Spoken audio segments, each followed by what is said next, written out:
தம் கிருபை பெரிதல்லோ என் ஜீவனிலும் அதே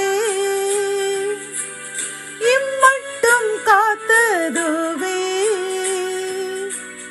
இன்னும் தேவை கிருபை தாருமே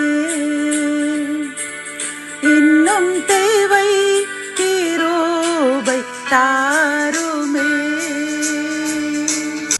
ஆண்டவரும் அருமை இரட்சகருமாகிய இயேசு கிறிஸ்துவின் ஈடு இணையற்ற நாமத்திற்கு ஸ்தோத்திரமும் கனமும் மகிமையும் உண்டாவதாக.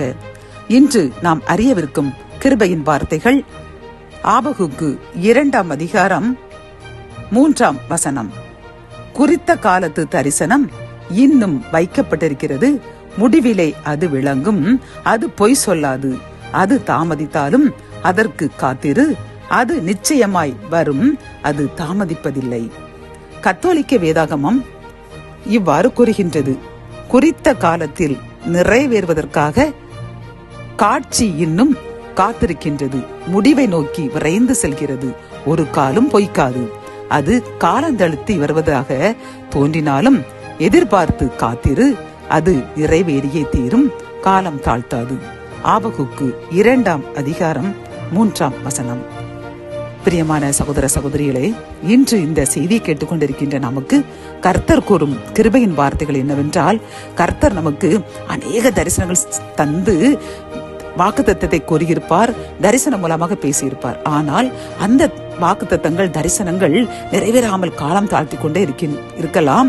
அதை நினைத்து நீங்கள் கவலைப்பட்டு கொண்டே இருப்பீர்கள் அல்லவா?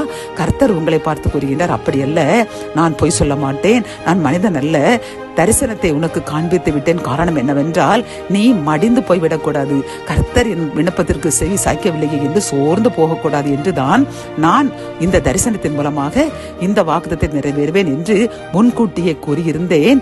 ஆனால் இப்பொழுது அந்த தரிசனத்திற்கு பதில் வந்துவிட்டது, அதை நிறைவேற்றி உன்னையும் உன் சந்ததியையும் ஆசீர்வதிக்கப் போகிறேன் என்று கூறுகின்றார். பிரியமானவர்களே, ஆகவே நீங்கள் ஏங்கிக் கொண்டிருக்கின்ற அந்த காரியத்திற்கு கர்த்தர் பதில் தரப்போகின்றார். அதற்காக நன்றி கூறுங்கள், பரிசுத்தமாக வாழ முயற்சி செய்யுங்கள்.